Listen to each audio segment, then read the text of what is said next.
안녕하십니까. 오늘 칼빈의 기독교학요 제2권 구주 하나님에 대한 지식은 제14장입니다. 중보자의 두 본성이 한 위격을 이룬다. 아주 중요한 부분이 되겠습니다. 예수 그리스도께서 신성과 인성이라는 두 본성이 세컨드 퍼슨, 성자 하나님이죠.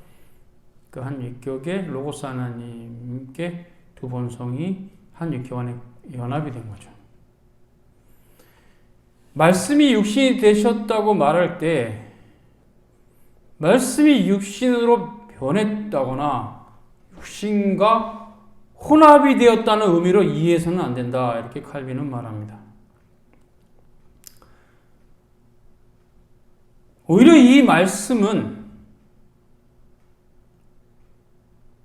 호로고스 말씀이죠.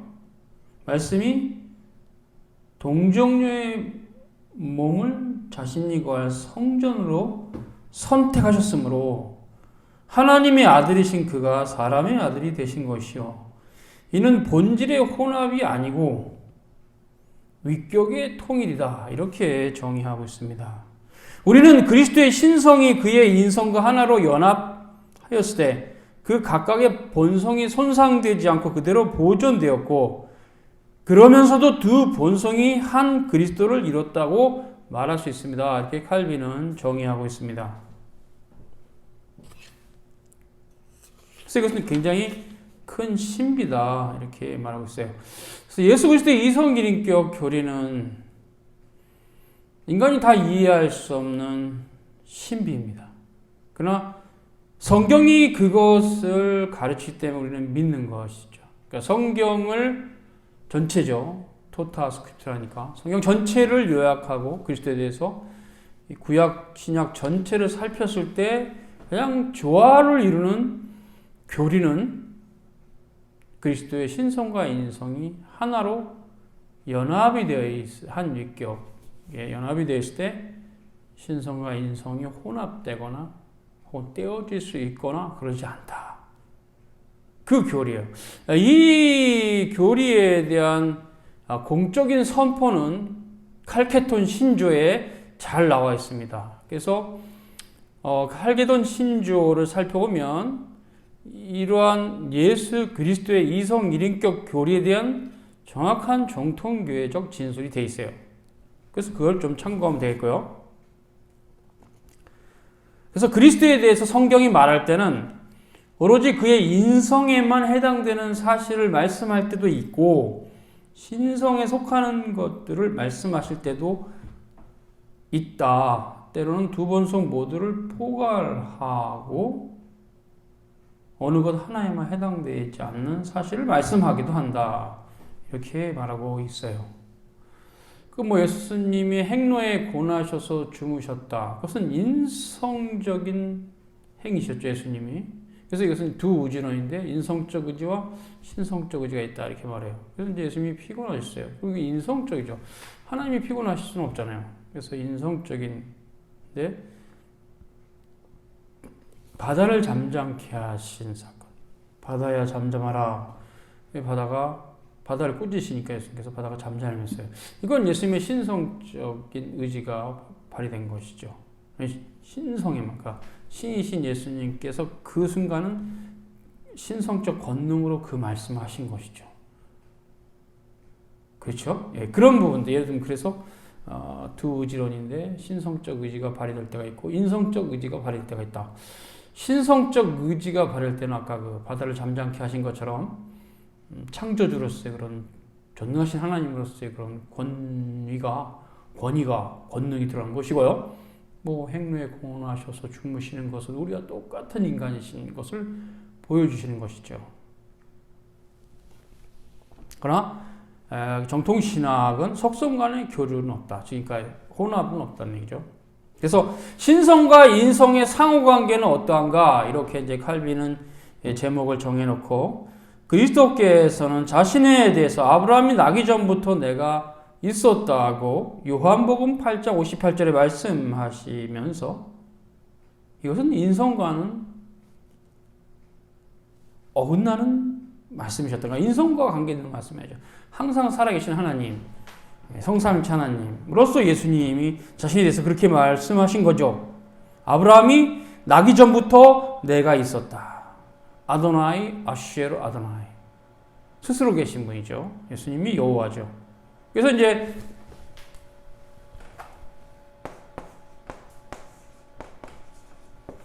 헬라어로 큐리오스가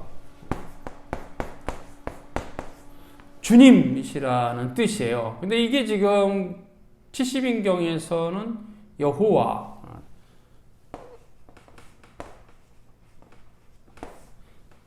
한글 기억 성경에 여호와로 역본된 그 본문이 70인경은 다 큐리오스로 되어 있어요. 그래서 이것이 이제 NIV 성경에 가면 여호와라고 되어 있는 모든 본문이 The Lord 로 되어 있는 이유입니다. 그래서 이렇게 여호와라는 이름을 하나님의 이름의 직접적인 성어로 알고 이스라엘 백성들은 부르지 않았고 그것을 그냥 주님이라고 불렀어요. 그래서 주라는 말이 히브리어로 아도나이인데 우리 한국말로는 주 여호와 하나님, 그러면 히브리어는 그걸 히브리어로 말할 때는 아도나이 엘로힘. 엘로힘은 하나님이니까 주 여호와 하나님, 아도나이 엘로힘. 그래서 여호와라는 성어를 쓰지 않았어요. 그냥 아도나이로 불렀어요. 대신 히브리 문법에서 케티브와 케레인데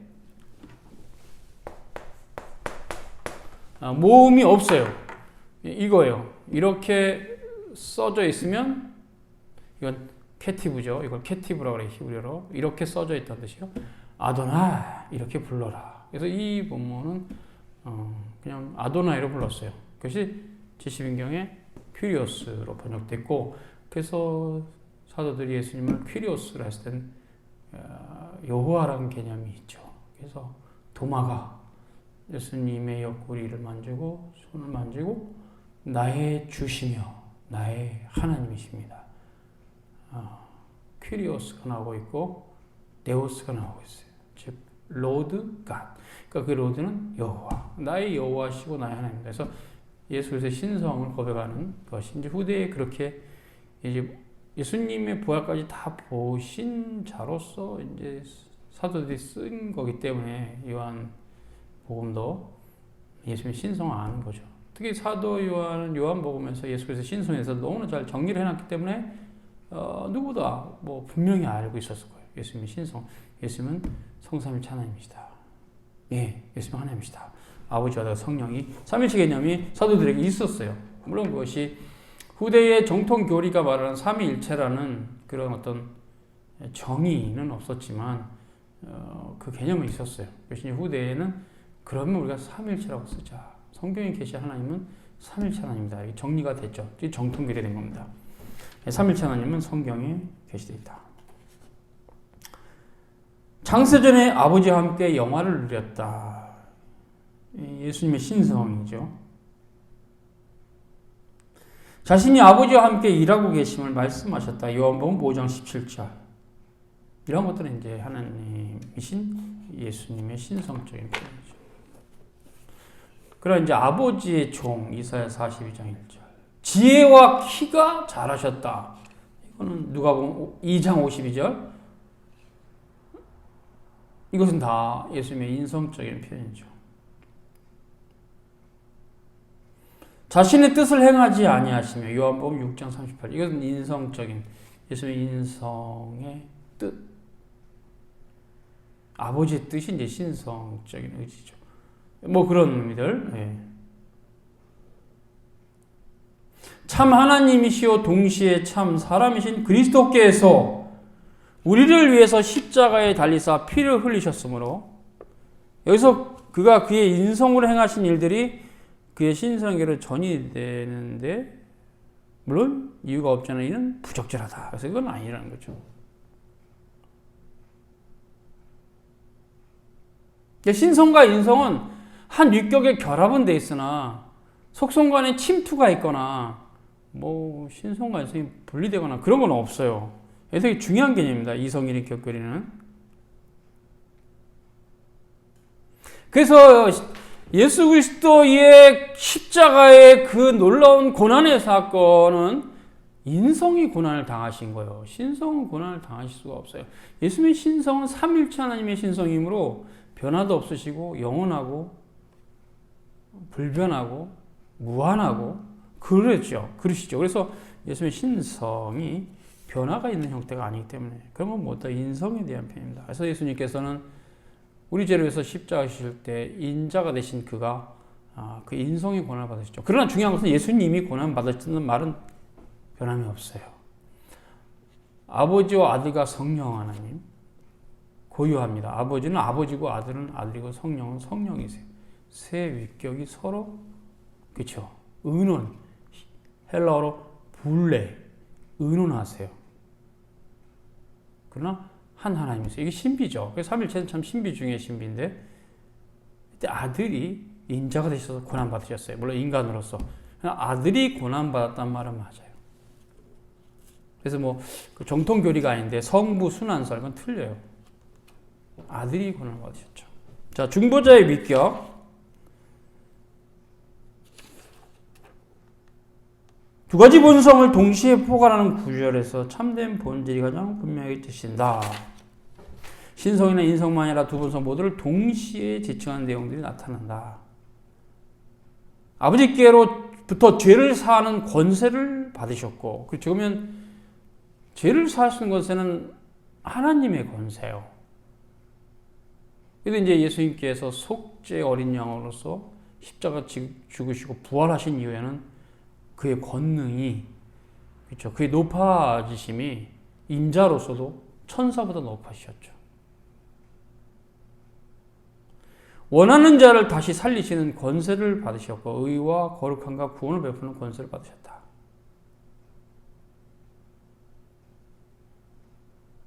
아버지와 같이 그도 존귀를 받기 위해서 산자와 죽은 자의 심판자로 지명되시다. 요한복음 5장 21절 23절. 즉 부활하신 이후에 예수님께서는 영광 가운데 들어가셨고 신인으로서 지금 하늘에 계시죠. 그래서 이제 바빙크가 이걸 잘 정리했는데 인자로서는 지금은 하늘에 계시고 땅에는 없으시다. 예, 그렇죠. 그러니까 인성을 따라서 예수님은 지금 하늘에 계시고 땅에는 안 계세요. 부활 승천하셨으니까. 그러나 신성을 따라서는 예수님은 어디에나 계세요. 무소부재하시고 편재하시고 하나님이시니까. 그래서 신성과 인성이 결합되었을 때 신성은 인성 안에도 있으나 인성 밖에도 있다는 교리가 성립이 되는 거죠. 왜? 신성은 무한한 삼일체 신성이니까, 삼위일체 신성이니까, 하나님의 속성이니까 그거는 변함이 없고 할전하는 그림자도 없고 그 자체로 계신데, 근데 그 삼일체 신성이 아들로서는 인성 안에도 계시죠. 인성 밖에도 계시죠. 왜? 무한하시니까. 참 신성의 무한성에 대한 얘기죠. 세상의 빛, 선한 목적, 유일한 문, 참 포도나무로 불리시죠. 하나님의 아들은 육체로 나타나실 때 그런 대권을 부여받으셨습니다. 창세 이전에도 삼일체니까요. 삼일체입니다. 창세 이전에도 아버지와 더불어 계셨으나 그때는 그런 방식으로 그런 권한을 부여받지 않으셨고 그렇게 말하고 있어요. 그가 나라를 아버지 하나님께 바칠 것이다. 심판 후에. 그리고 빌립보서 2장 7절 자기를 비워 종의 형체를 가졌다. 이 부분은 시편에 있는 말씀입니다. 잠깐 동안 천사보다 낮으셨다.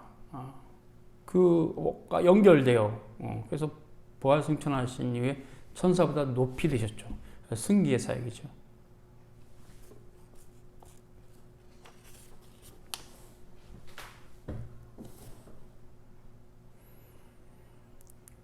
이제 그 네스트리오스, 유티케스, 세르베투스 오류들에 대한 반박을 칼빈하는데요.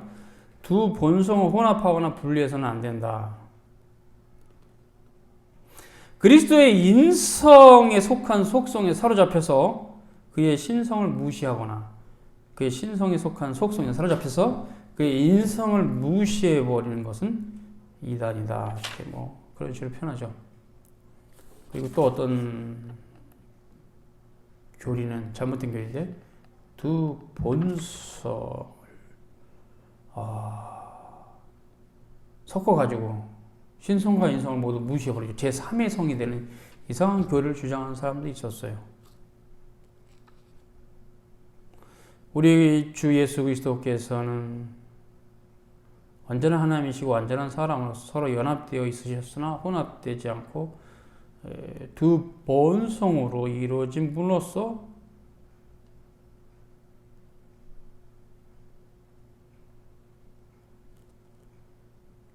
우리의 주님이고 참되신 하나님의 아들이십니다. 네스트리오스의 오류는요, 간단하게 얘기하면 이성 이인격입니다.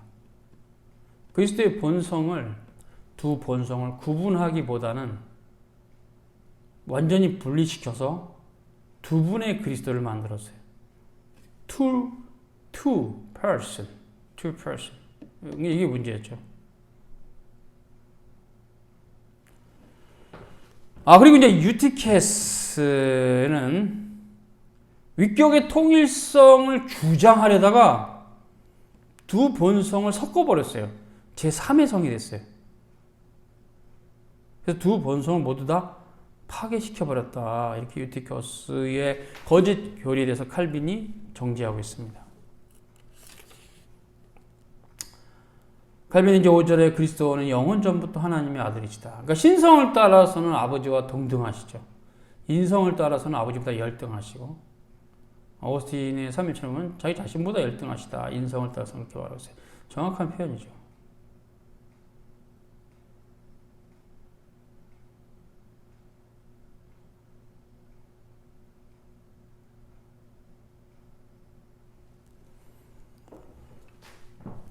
세르베투스가 있어요. 칼빈 시대의 이단이죠. 3일천원에서 그리스도의 두 본성의 구별을 무너뜨리고 그리스도를 신적인 요소와 인간적 요소의 혼합으로 봤어요.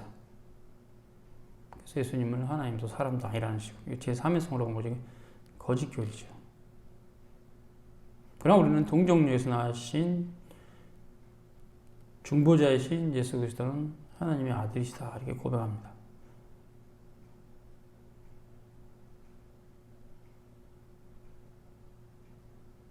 그래서 만세전에 아버지와 함께 계신 로고스 하나님, 호 로고스, 호 데오스가 위격적 연합 가운데 인성을 취하셔서 중보자가 되셨다. 오셨다. 중보자로 뭐 그래 되죠?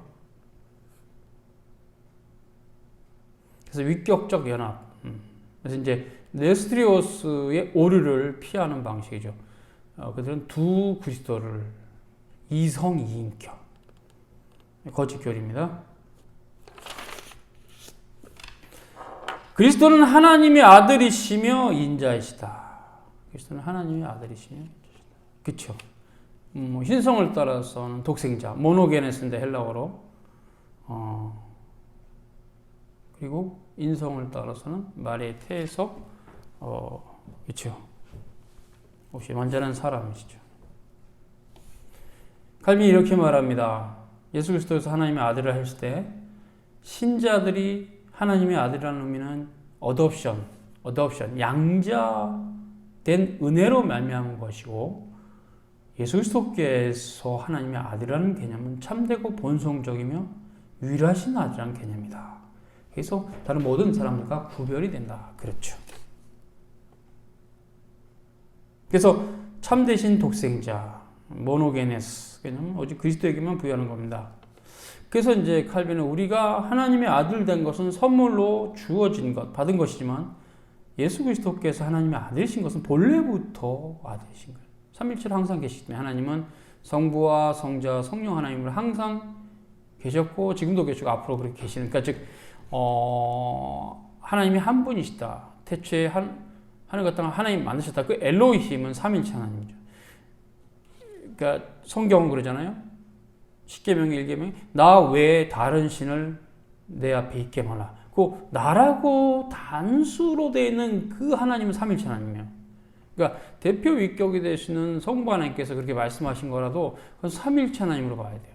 유일신 사상이고 그 유일신한 분이 삼위일체 하나님이에요. 상당히 신비한 거죠. 그래서 나라고 단수형을 쓰지만 또 창세기 1장에 보면 우리가 우리의 모양과 우리의 형상으로 사람을 만들고 또 복수형을 쓴단 말이에요. 또 그리고 또 다른 본문에서는 그 창세기의 2장인가 그의 형상이라 그랬어요. 아니 his image, our image 이렇게 복수형과 단수형 왔다 갔다 하는 건 삼일체예요. 즉 단수형으로 쓸 때는 일체적인 개념이죠. 하나님 한 하나님이다. 복수형은 위격적 개념이에요. 그러나 성부와 성자, 성령으로 계신다. 삼일체의 교리가 그렇게 본문이 있는 거죠. 그래서 삼일체가 거기서 나온 거예요. 삼일체는 결과론적으로 나온 것이고 그런 본문들이 삼일체를 구성해주는 본문들이죠. 삼일체의 바탕이 되는.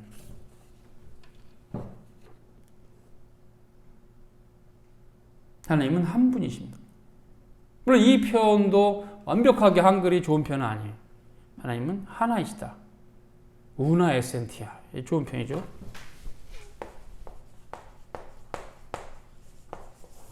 한 속성으로 가지고 계신 일체에 대해 일체에 해당하는 부분입니다. 그러므로 예수 그리스도는 동정녀에게 낳으신 완전한 사람이신데 자기 자신을 십자가 위에서 아버지께 희생제물로 드신 참되고 정당하신 하나님의 아들이십니다.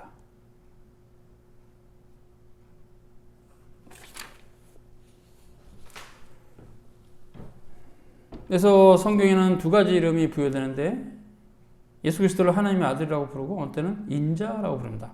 예수님 자신을 인자라고 하셨어요. 겸손의 표현이기도 하고 또 사람의 아들이다. 주님의 인성을 드는 거죠. 그래서 인자다. 그건 그 아담의 후손이고 다윗의 후손이라는 거죠. 그가 하나님의 모노게네스 독생자라고 표현할 때는 신성과 영원한 본성과 관계된 것입니다. 그래서 인자라고 부르는 사실이 그의 인성을 지칭하는 것이라면 모노게네스 하나님의 독생자라고 부르는 개념은 신성을 지칭하는 것이다. 그래서 로마서 1장 3절과 4절 그 아들에 관해서는 예수 그리스도죠. 육신을 따라서는 다윗의 혈통에서 나왔고 성결의 영으로는 능력으로 하나님의 아들로 부활하셔서 하나님의 아들로 인정되셨다. 이렇게 됩니다. 그래서 카타사르카와 카타푸누마 하교스네스 신성을 따라서는 인성을 따라서는 이렇게 이제 교리적으로 표현하는데요. 자, 그래서 이제 다시 정리하겠습니다. 예수 그리스도의 신성과 인성은 그리스도의 신성과 인성은 세컨드 퍼슨, 홀 로고스 말씀, 로고스 하나님 위격의 인성을 취하심으로 결합되셨다. 속성간의 침투나 이런 건 없고 하나의 위격이 결합되셨을 때 그래서 한 주님이고 한 하나님이시면서 또 한 중보자이시죠. 그러니까 완전한 하나님이시고 완전한 사람이시나 우리 입장에서는 한 주님이세요. 한 중보자이시고 이제 그런데 그래서 이제 신성과 인성이고 그래서 이제 두 의지가 있는데 신성적 의지와 인성적 의지가 있다. 성경에 그런 부분들이 정리가 돼서 예수 그리스도 이성인격 교리 중요합니다. 그래서 이단들의 방식은 이제 신성이 아니고 예수님이 하나님으로 계신데 인간을 취하셨다. 이성인격. 이건 네스트리오스 이단입니다. 그리고 이제 세르투스처럼 신성과 인성이 혼합됐다. 제3의 성이 된 거죠. 이건 이제 이단교인 세르투스죠. 유티큐스도 그런 형태인데, 그래서 이런 거짓 교리는 배제하고 올바른 교리를 이제 우리가 잘 이해해야 될 점 있습니다. 오늘은 여기까지 수고하셨습니다.